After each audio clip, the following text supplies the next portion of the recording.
Good evening. Welcome to Investigator News. I'm your host, Ellie, and this is Justice for All, the show that we bring out problems that have went through the court system, and there's justice for it. Not only that, but we see crooked cops, crooked judges, crooked people, and crooked companies. I'm going to start off with your car could spy on you. Did you know that?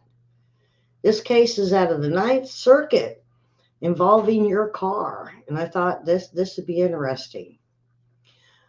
I have a couple cars, and one of my cars is relatively a late model. It's a Nissan. And it's one of those cars where I can walk over when I get in the car. My phone, I know a lot of us have it.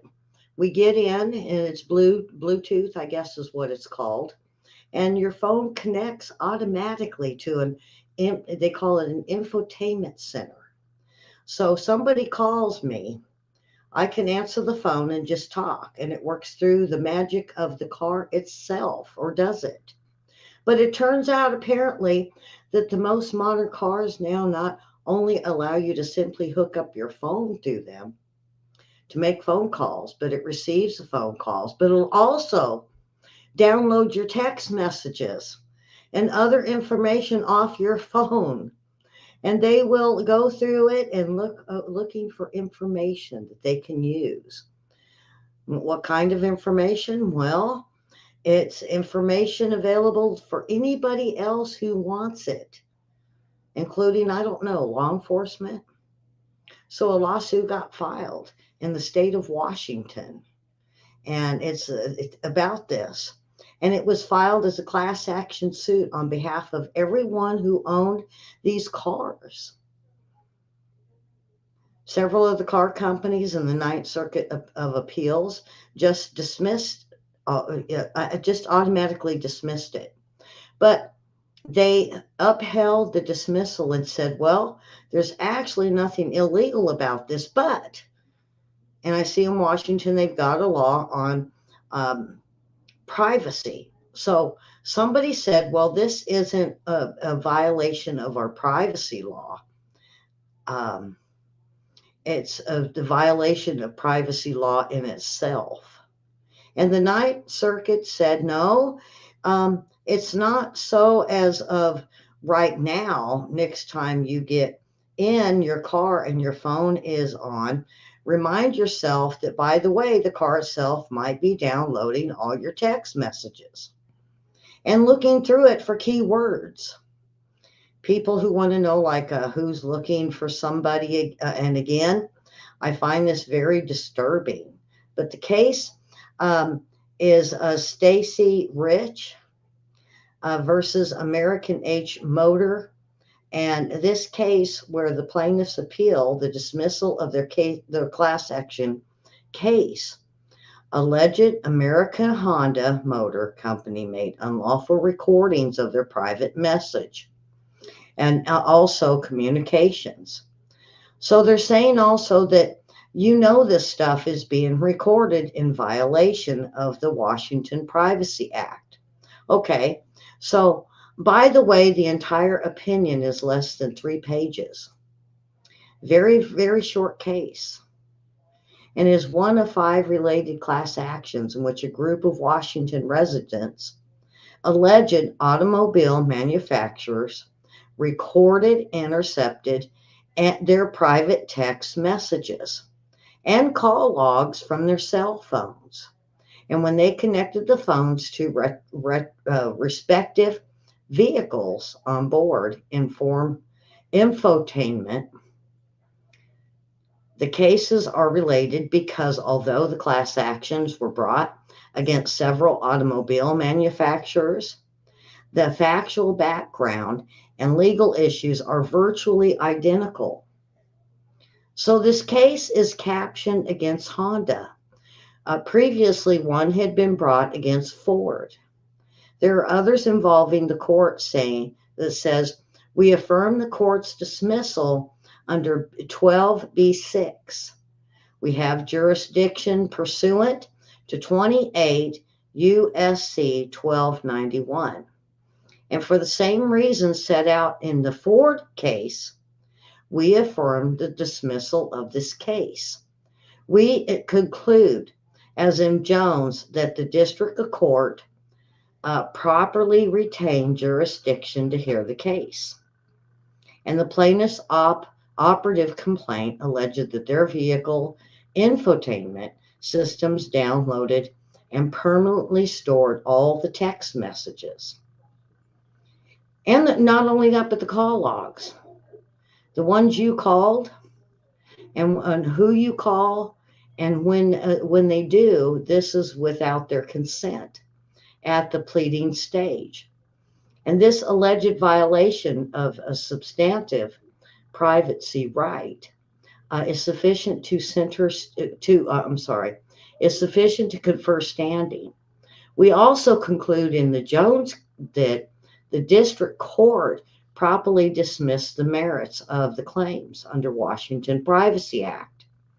And the district court properly dismissed the claims for failure to satisfy the statutory injury requirement to succeed at the pleading stage of one of these claims. Now, a plaintiff must allege an injury to his or her business, person, or reputation, contrary to the plaintiff argument. A bare violation of the WPA is sufficient to satisfy the statutory injury requirement. They affirm the case, and that it's so, like I said, the second page that I looked at of this case, opinion, and this is to me a bizarre. I don't know about Washington Privacy Act. I don't know what it requires. But this is a great example of where something where you go, okay, when you got to remember when you get in your car, I bought it, the salesman showing me how to do all the different things and hooked up your phone, right? Mine did. I'm relatively certain buried in there somewhere was some terms of click here to accept and bury in here to accept and bury in that this is probable language that says you agree to let us track all your text. But did your salesman tell you that when he showed you, yeah, I'll hook it up for you? I don't know, Karen. I don't think Karen's got one of these new gadgets like this.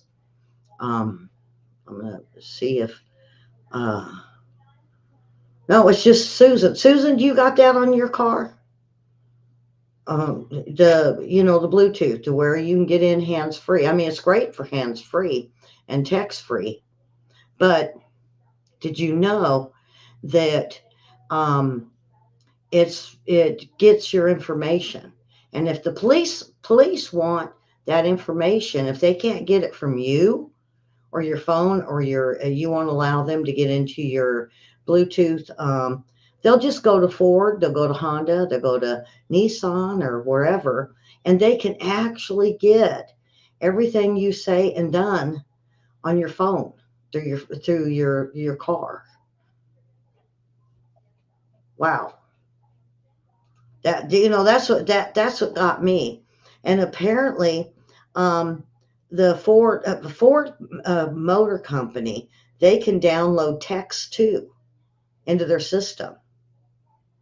So your call logs, whoever you call, whoever you talk to, all your phone conversations, all your texts, everything on your phone is given to, let's say, Ford. And they do it for marketing purposes, they say. And I don't mean to sell. They say that it's not meant to sell you really stuff, but just suggest. You know how you say, oh, wow, Domino's is sounding really good tonight. And all of a sudden, ping, here comes the thing on your phone saying Domino's got this great offer for you. Or on your Facebook. Or even when you pull up your YouTube, you'll start seeing Domino's commercials. So,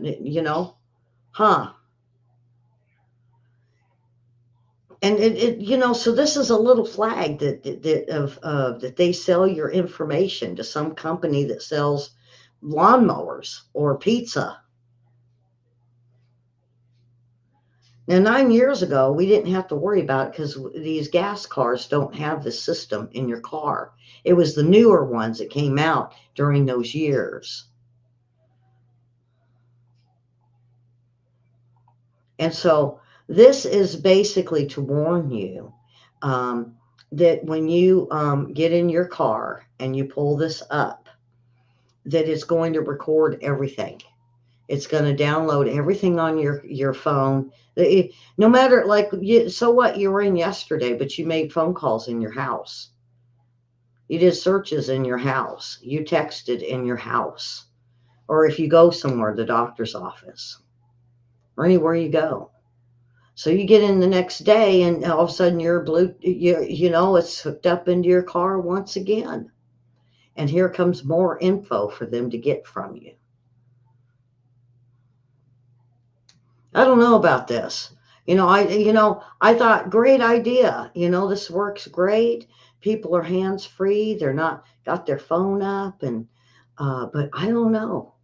Now that you know that they're taking your info, if you've done nothing wrong, you don't have nothing to worry about. But what if you don't want your privacy invaded? Like the people of Washington that's got the Privacy Act. So hopefully this goes all the way to the Supreme Court. See what the Supreme Court has to say about this. I know most people know that it's hand-free and sometimes text-free, but did they realize that they're keeping your stuff? That if you do something wrong, they can go through your phone and your system. Wow. I was speechless when I heard about this, and I read the article, and I was like, I never in a million years thought it would be something to spy on us. And then I thought, but you know what? It's logical. It's logical that they're going to do that. So just beware when you go to get in your car and that Bluetooth starts hooking up. Think about that. Think about it. Do you want them recording what you're saying to people while you're in your car? And then have them go to Ford and say, the police department say, hey, I need all of her records, all of her text. What do you got in her phone? We want all that too. And Ford will just hand it over to them. All right. The cat suit, the 1.4 million. Now this guy, Dean Balsamani, wrote this about an Oregon man's search for the truth. And he has left him with nearly 1.4 million richer, at least on the paper. Now keep in mind the judgments of a piece of paper says someone owes you money, you could try to collect. And if they don't got the money, it's difficult to see. So, I'll get into the rest of it. So this man, Leorin, when his feline sidekick and cat, he used it as a mental health. They call it he's calling it a sympathy cat. And his name was Frank.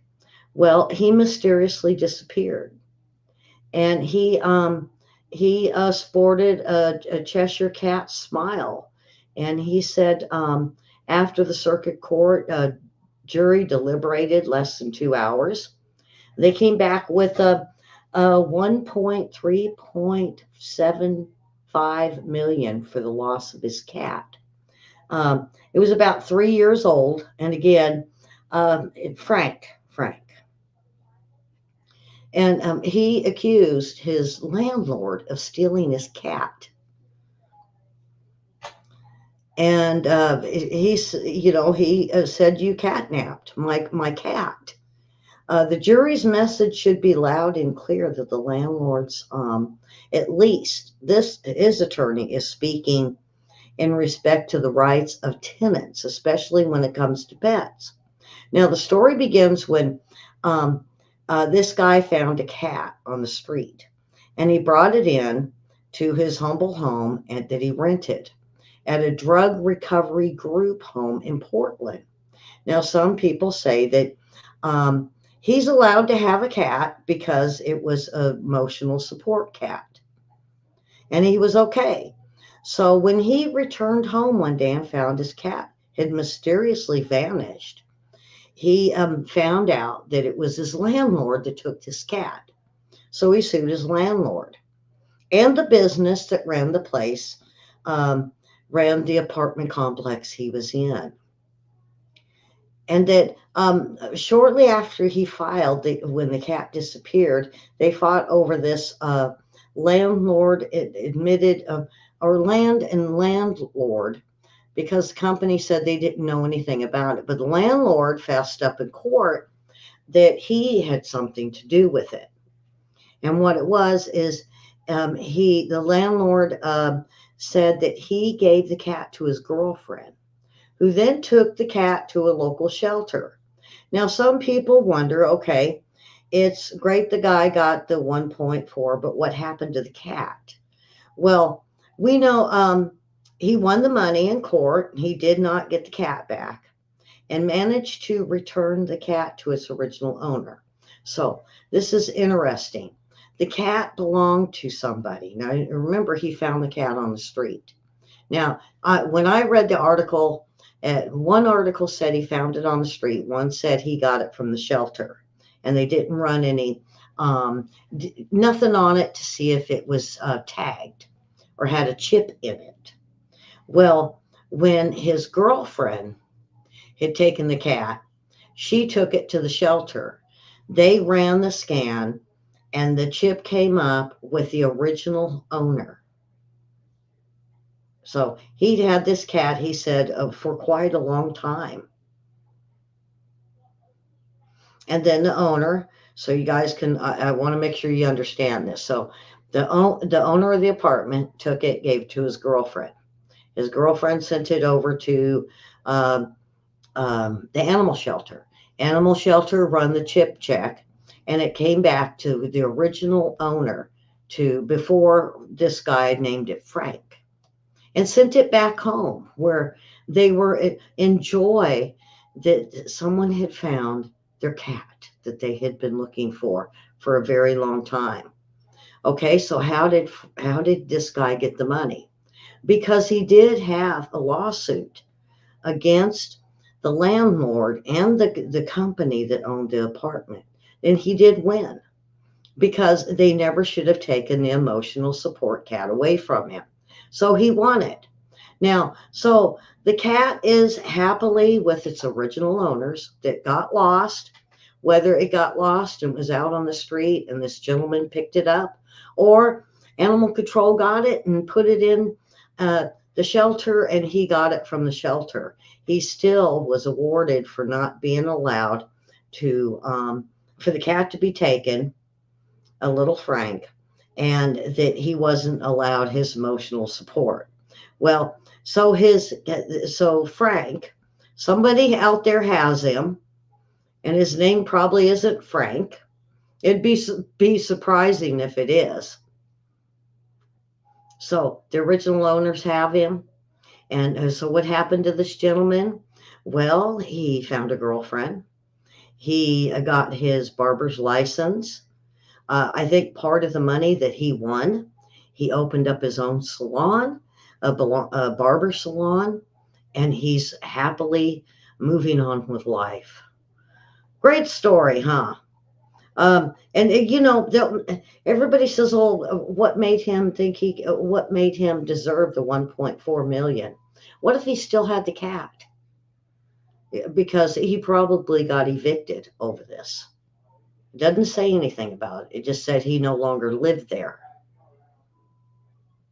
So if you have an emotional support animal and you're told no, and then it disappears, can you imagine having a cat for 10 or dog for 10, 12 years, that's your emotional support animal. I mean, this I'd probably have to ask William to have his dog just disappear and then find out someone took them because they didn't know they're not going to allow animals.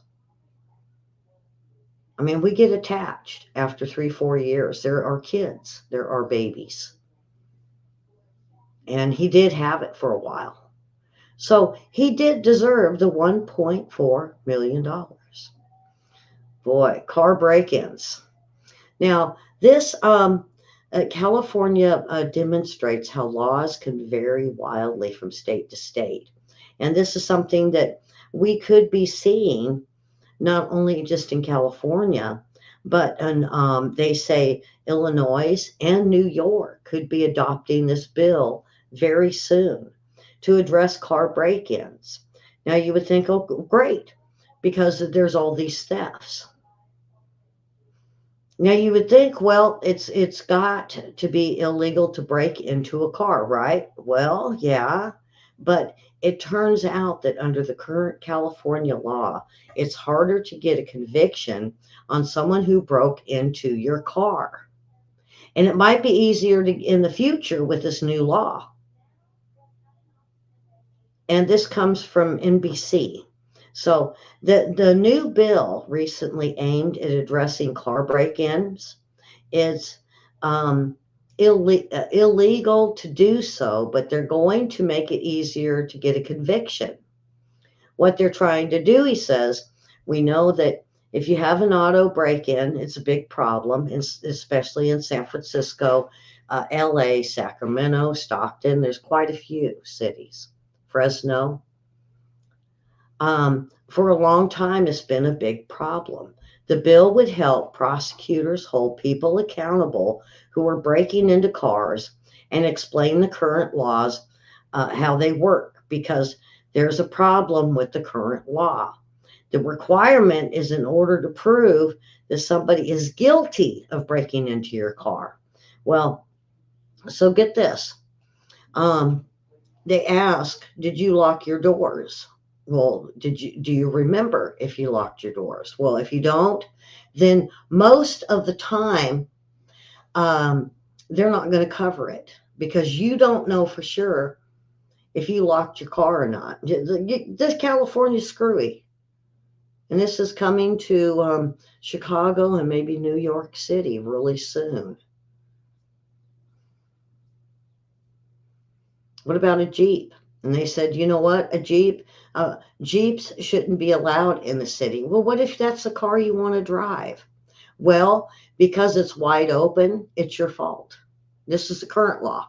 What about a convertible? What if you leave your doors unlocked because you don't want them cutting up the top of your convertible to get into your car to steal your stuff? So people leave their cars open like that. Or sometimes they just empty their cars out and leave it open so they can climb in, look around, there's nothing in there, and leave. Well, the insurance company won't cover you if you leave your car unlocked.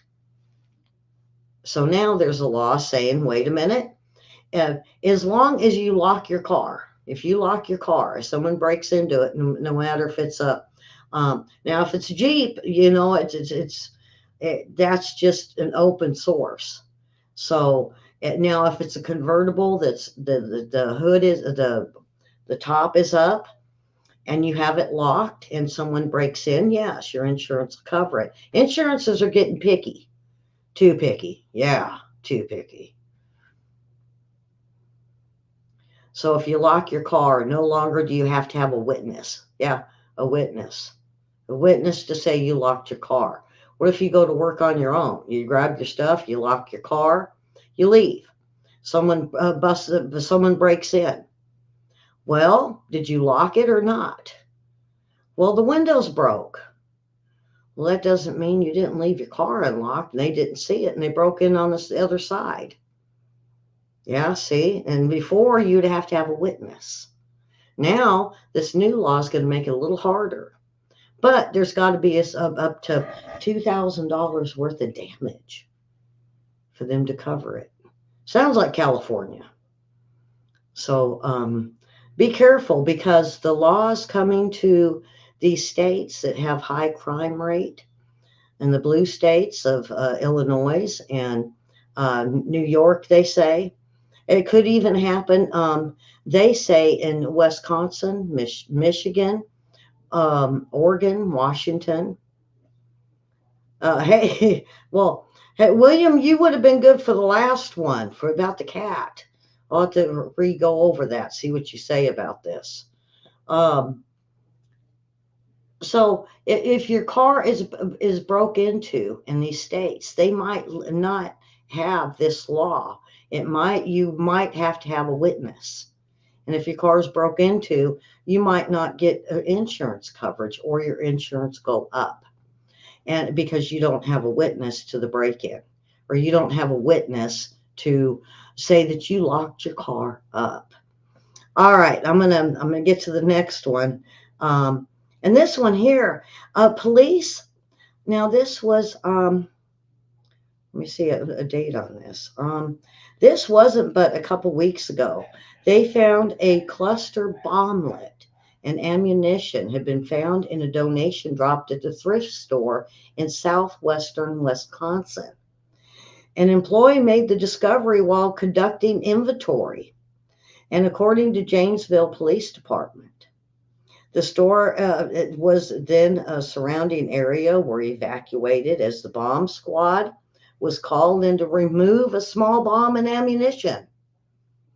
Bomblets are a part of cluster bombs that contain multiple explosives, submunitions.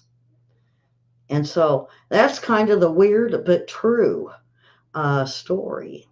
Now, William, I kind of, uh-oh. Oh, wait a minute. All right, I thought I lost you guys. Um, you listened to the cat court case? What would you think, though, if your landlord took your dog and then took it to the pound, and then someone found a chip in her and found out she belonged somewhere else? How? Yeah, wow. That's just, I couldn't even imagine. Now I kind of want to chip my dog, because she keeps digging to get out, and make sure that she comes back to me if she gets picked up. Well, I do have one more. It's and I'll go over it really quick, really quick. This one here, folks, is um, some neighbors seen this big property, and it had a couple cabins on it. And for some reason, wanted to turn them in because they looked suspicious. They were the hippie kind of looks. And so they called the police and said they had stuff in them cabins on their property. And so between the neighbors and the police, they went and started searching these people's cabin. And of course, the people said, no, who gave you the right? Well, they said in between the neighbors and the police department. So it went to court. And so the judge heard it, and he said, well, just because the neighbor said that it looked like something, that they look suspicious, and because they look suspicious, they probably had. And because this was a judge they would have went and got a warrant for, and they didn't do it. The cops just jumped on it, hot pursuit, the Dukes of Hazzard, Boss Hog, yeah, yeehaw, let's go get them. And so they went and they did it without a warrant. So of course the judge awarded the people that owned the property, that had 2 or 3 cabins. One they lived in, 2 they kind of bed and breakfast or like summer camping.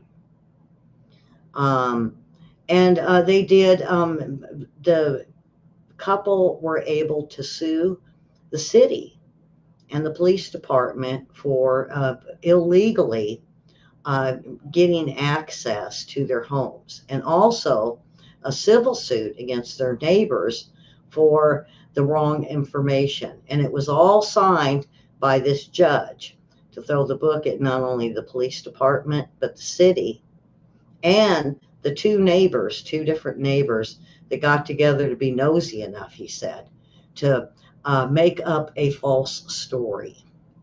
So these people did get $2.3 million altogether from all their different lawsuits. And you know what they did? Well, they upgraded the 2 other cabins and put more up, and then put a sign, "No, we're not hippies." So, all right, folks, that is it. We got William's show coming up. I hope you guys like this. Share this show.